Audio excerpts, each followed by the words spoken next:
All right, my friends, welcome back. Today is January 29th, Monday, and it's 49 degrees out here. And I can say once again, in sunny Central Florida, we've had some gloomy days, and I'm glad to have the sun out.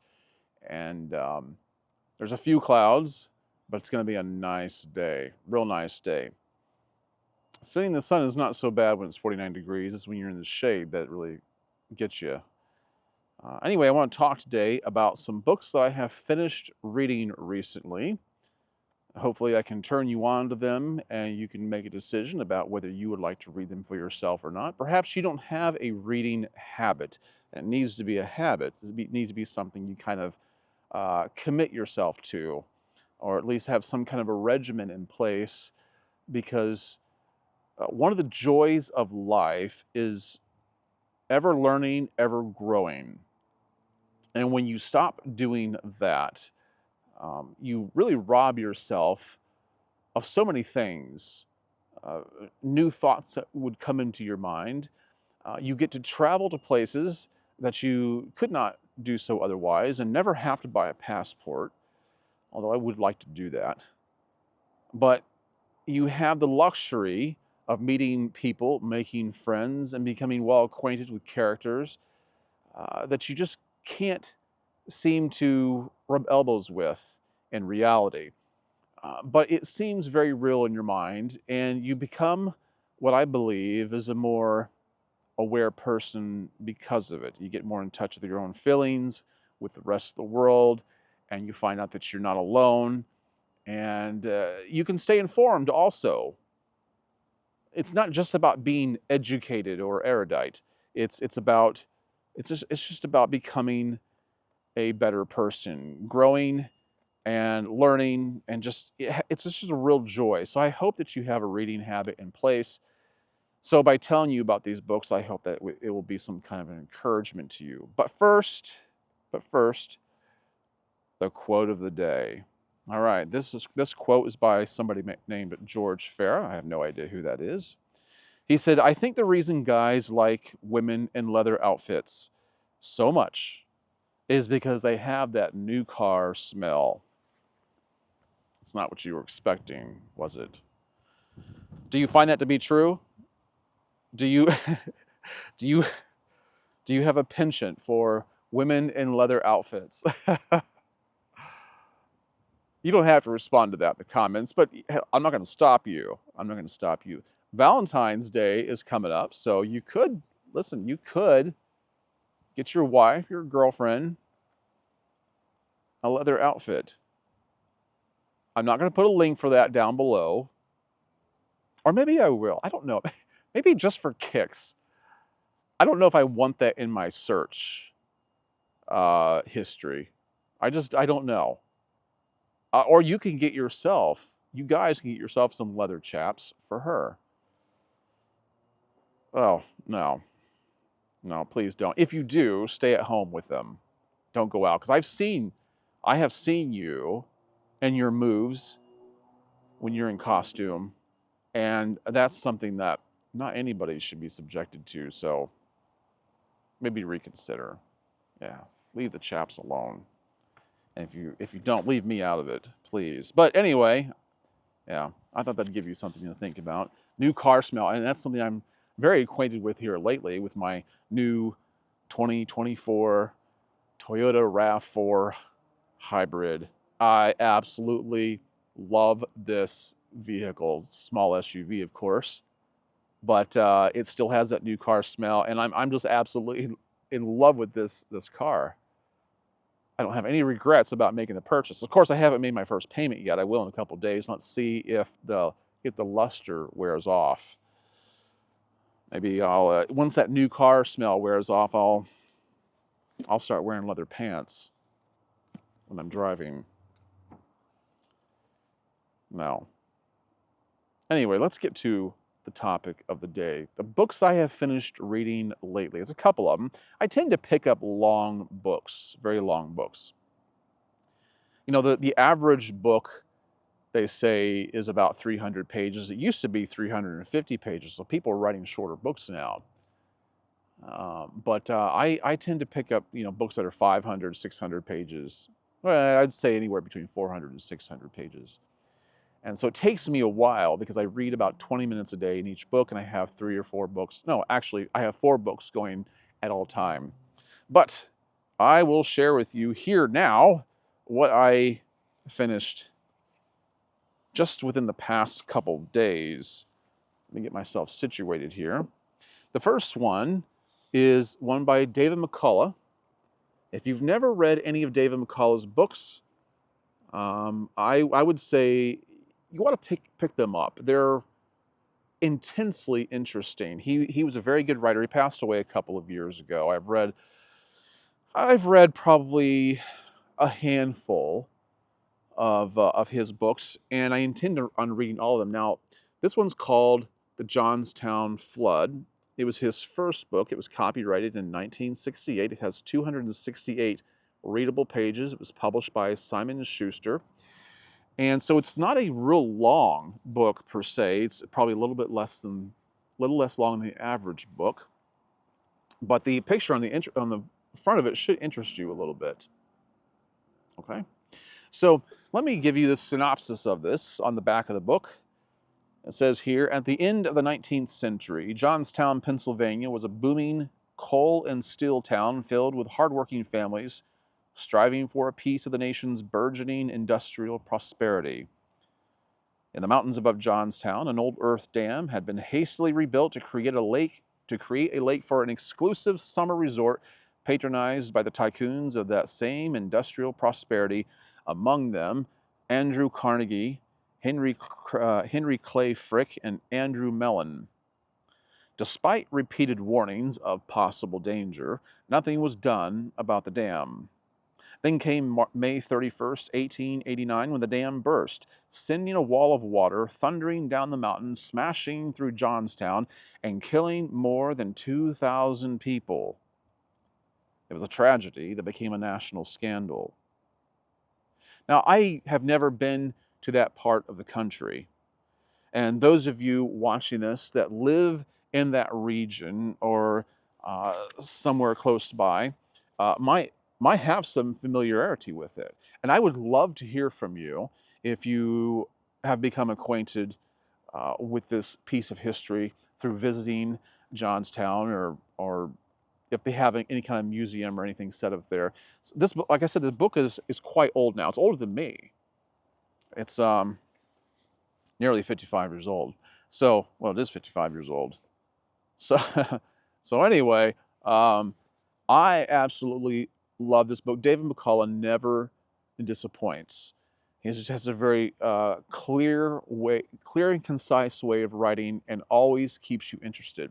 Now, what amazed me about this story was that while they said that there was nothing done about fixing the dam when repeated warnings were given that it might burst, you have to understand a few things, and that is that dam construction technology was not really very far along, at least here in America, and they did the best they knew. It was more or less an earth dam. It was not a concrete dam. And so people living down in the valley in Johnstown were always worried that this dam was going to rupture. And they had seen leaks, and I think it had been spotted, and I don't know how you pronounce the name of the lake up at the top, Lake Conemaugh or something like that. There was this lodge where and it was quite apparently quite I wouldn't say opulent, but it was quite nice where these very wealthy men would go, and it was just a getaway. And so there were small attempts to repair fissures and ruptures within the dam, but it just wasn't enough. And if you heard about what they did, to put a Band-Aid on some of these things, you'd be appalled, absolutely appalled. Well, it happened during the middle of the night, and so there wasn't a lot of warning. And Johnstown was used to flooding quite a bit, being that they were in the valley, more so than what you and I would ever tolerate. Okay, and so when the water started rolling in and rising, they didn't think a lot of it, but then it just kind of got away with itself, and a colossal catastrophe took place. Thousands upon thousands of people lost their lives, and the stories that come out of them are heroic tragic, and then the rebuilding and the response to the tragedy uh, is really something to read about. It's really interesting, the people that stepped up. And Clara Barton, the founder of the Red Cross, she's a central figure in a lot of this. And as a result of reading this book, now I'm interested in reading about Clara Barton. And so it does turn you on to some other things, and it makes me want to go up there and visit and kind of see the town for myself. But another thing that I found captivating is the whole psychology of human behavior behind all of it. Because while people experience tragedy, and it's incredible to me how people will still revert back to carnal behavior even after something is done and over with. And they'll even lie about their own accounts to embellish them. Like, why would you need to embellish the events that unfolded that day just to have a good story? The story is good enough in and of itself. It was so dramatic that you had to add nothing to it.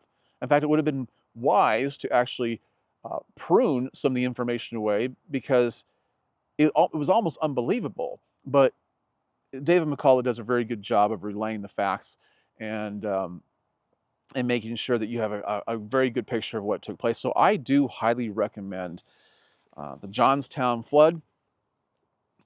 And I will put a link for that down below, just as I will any of these books that I'm going to talk about here. The other book that I finished reading, is a biography on Vladimir Lenin. Now my camera is rocking back and forth because the breeze is blowing quite a bit. Hope it's not moving the camera a lot. But Vladimir Lenin, this is written by Victor Sebastian. And let me see, when was this book published? I dropped my glasses, you probably heard that. 2017, so it's a fairly recent book. And I have never read any Russian history. Let me grab my reading glasses. I have never read any Russian history, but over the past couple of years, I started becoming a little bit interested in knowing more about Russian history and their dictators. So this was the first one I picked up regarding that. And of course, if you know who Lenin is, he was central to the Bolshevik Revolution. And it's amazing to me, the inception of communism as we know it. You know, it was always around some form. You know, of course, with Karl Marx, and Lenin really looked up to Karl Marx. But Lenin really pushed the boundaries, and of course the atrocities that ensued are hard to read. They're really hard to read. Now this book is one of the longer books that I have, and this one is. Now there are more pages than this. And this is 509 readable pages, but there are more pages that give you like the synopsis of the characters. So if you forget who you're reading about, you can find them in the back. I do like that when books do that. But as far as what you're going to read about 509 pages. Wow. Let me give you a little bit of what it says here. Victor Sebastian's riveting biography of Vladimir Ilyich Lenin, the first major biography in English in nearly 2 decades, is not only a political examination of one of the most important historical figures of the 20th century, but also a fascinating portrait of Lenin the man. Brought up in comfort and with a passion for hunting and fishing, chess, and the English classics, Lenin was radicalized after the execution of his brother in 1887. That was captivating. Sebastian traces the story from Lenin's early years to his long exile in Europe and return to Petrograd in 1917 to lead the first communist revolution in history. Uniquely, Sebastian has discovered that throughout Lenin's life, his closest relationships were his mother, his sisters, his wife, and his mistress. That was an interesting dynamic there. While married, and he did love his wife, he also had a mistress on the side. I know you might say, well, he didn't love his wife too much. It's weird. It was weird, but somehow or another they accepted it. The long suppressed story told here of the love triangle that Lenin had with his wife, I can't hardly say your name, so apologize. I apologize if I got it wrong. Nadezhda Krupskaya and his beautiful married mistress and comrade Inessa Armand reveals a more complicated character than that of the coldly one-dimensional leader of the Bolshevik Revolution. So this is what's interesting about Lenin. While as ruthless as he was in person, he wasn't really that. He wasn't really that confrontational. People considered him a nice guy. He was kind of a loner, obsessed with his work, and of course very idealistic. It's hard to reconcile both sides of the man. And it's often said that people thought he was a coward because while he gave orders to incite mass killings, he would never participate in one himself. He wasn't a killer himself, and he had no problem giving orders to do that to others. Anyway, with Lenin's personal papers and those of other leading political figures now available, Sebastian gives us new details that bring to life the dramatic and gripping story of how Lenin seized power in a coup and ran his revolutionary state. The product of a violent, tyrannical, and corrupt Russia, he chillingly authorized the deaths of thousands of people and created a system based on the idea that political terror against opponents was justified for a greater ideal. He really did. He really believed that it was necessary to purge even innocent people to make a point and make others rely upon him. In other words, what he would do is he would create a crisis and then he would make himself the hero of the story. All right, well, then that's very common with people like him. It says an old comrade who had once admired him said that Lenin desired the good, but created evil. This included his invention of Stalin, who would take Lenin's system of the Gulag and the secret police to horrifying new heights.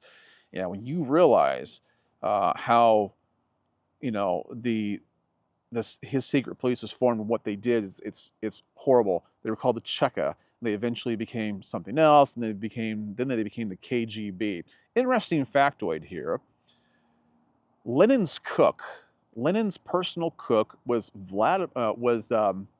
Putin's great-grandfather, just so you know.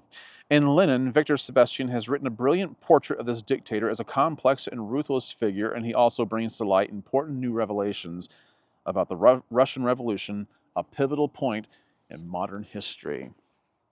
It's very disturbing to read about what the Russian people had to go through. I hope that this country never has to experience such tragedy.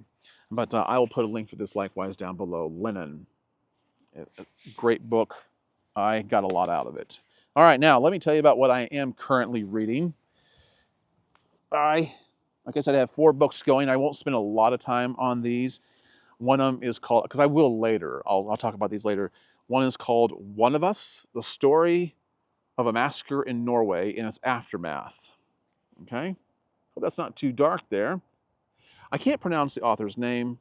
I'm not even going to try. I'm sure they're Norwegian. Apparently this became a Netflix special on July 22nd of whatever year this was put out, which was, let me go to it here. Forgive me for taking time to do this. 2013. So it's like 11 years old. So I doubt that it's on Netflix anymore. It says on the back here, on July 22nd, 2011, Anders Behring Breivik, I don't know if this is how you say it, detonated a bomb outside the Norwegian Prime Minister's office in central Oslo, killing 8 people. He then proceeded to a youth camp on the wooded island of Utøya, where he killed 69 more, most of them teenage members of the country's governing Labour Party. One of Us tells the story of this terrible day and its reverberations. The author delves deep into Breivik's, I hate not knowing how to say a name. She delves deep into his childhood, tracing the unlikely path that led him to become one of Europe's most reviled terrorists, and writes with equal intimacy about his victims. This is fascinating. it's a little more relevant to our times, so a little more current, I should say. So that's why I'm enjoying it. I think it's good not to just read past history, but something that's a little more current. Another one I'm reading is a reread I read a long time ago. I'm going through it again. This is written by Susan Cheever. It's called Drinking in America, Our Secret History. I enjoyed it enough to think it was worth a second read. So you might want to check it out for yourself. I'm not much of a drinker. I do drink mixed drinks. I don't drink beer. The only time I ever have a drink is when I go out to eat with my wife or a friend or whatever. And I don't hardly drink anything at all. So it's not alcoholism is not a problem for me. I know it is for a lot of people. And so chances are almost everybody uh, knows somebody who has knows somebody that's an alcoholic or has an alcoholic in their family. It's really good to know the history of drinking and alcoholism in our country. Okay, and so she does a really good job tracing it all the way back to the Mayflower and up to current times. And she talks a lot about Prohibition, the Volstead Act, of course, back in 1920, which lasted to 1933. It talks about how the inception of the income tax pretty much helped Prohibition come along, because up to that point, about 30% of the federal budget was funded by the alcohol tax. So when they got rid of that through Prohibition, they had to find some way to make that up. So they introduced income tax, and along with the suffrage movement, the women's rights movement, that also helped bring Prohibition uh, it helped it materialize, but it actually hurt America a lot. And in actuality, women actually helped bring the women's right movement helped actually bring drinking back, help make it legal again. It's not so much drinking that was illegal, it was the manufacture, the selling, and the distribution of alcohol that was illegal. So you could drink it in your home, you just couldn't sell it, you couldn't manufacture it. So yeah, there's a lot of things to say about it. Good book. I'll talk more about it later. And then another one I'm reading is called, I just picked up at an antique store. It's not an antique book, but it was there. This one's called Brilliant Beacons by Eric J. Dolan.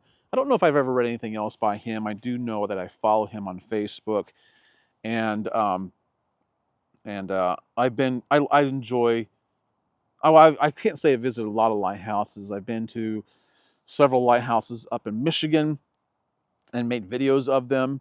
I've been to the one in St. Augustine, which is iconic. Made a video about that, and I went to the Ponce de Leon lighthouse, which I think was south of, can't remember what city it's in. But anyway, I went to that one a few years back, and I just love lighthouses. I just love seeing them, and if you get a chance to go up and then they're fun, and they always have rich histories. So this traces not just lighthouses in America, but lighthouses all around the world. It gives you a very thorough history of them, and I'm not very far into it, but I do like the author, and I like how he writes, and so I think I'm gonna get a lot out of it. I can't tell you much about it. Uh, you know, I can't really tell you much about this book other than the fact that I'm just reading it. So I don't have a real strong opinion about it yet. Now, a third one that I'm reading is called Ignore Everybody and 39 Other Keys to Creativity.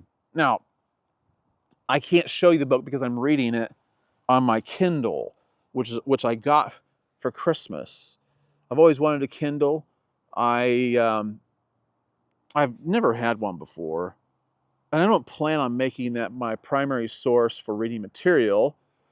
But I thought it'd be nice to have one because I have so many books that I need to, maybe not buy so many because I don't have any place to put them until I get my own library established. But anyway, so I'm reading Ignore Everybody and 39 Other Keys to Creativity on that. And it's written by Hugh MacLeod. Now here's what it says on the synopsis. It says, when Hugh MacLeod was a struggling young copywriter living in a YMCA, he started to doodle on the backs of business cards while sitting at a bar. Those cartoons eventually led to a popular blog, gapingvoid.com, and a reputation for pithy insight and humor in both words and pictures. MacLeod has opinions, on everything from marketing to the meaning of life, but one of his main subjects is creativity. How do new ideas emerge in a cynical, risk-averse world? Where does inspiration come from? What does it take to make a living as a creative person? Ignore Everybody expands on MacLeod's sharpest insights, wittiest cartoons, and most useful advice. For example, selling out is harder than it looks. Diluting your product to make it more commercial will just make people like it less. If your plan depends on you suddenly being discovered by some big shot, your plan will probably fail. Nobody suddenly discovers anything. Things are made slowly and in pain. Don't try to stand out from the crowd. Avoid crowds altogether. There's no point trying to do the same thing as 250 other thousand young hopefuls waiting for a miracle. All existing business models are wrong. Find a new one. The idea doesn't have to be big, it just has to be yours. The sovereignty you have over your work will inspire far more people than the actual content ever will. After learning MacLeod's 40 keys to creativity, you will be ready to unlock your own brilliance and unleash it on the world. So I'm not very far into this likewise, but I like the idea. And apparently it's not a long book. I didn't look to see how many pages it is. But I think he has an interesting concept where he's doodled on these business cards and hands them out, and he turned it into sort of a business and money-making thing for himself. And it's just something that you wouldn't think of. And I'm interested in finding out what I agree with and what I don't agree with. But when I see somebody else who has an edge on something I don't, I have to sit up and pay attention. One of the things it mentions here says the sovereignty you have over your own work will inspire far more people than the actual content ever will.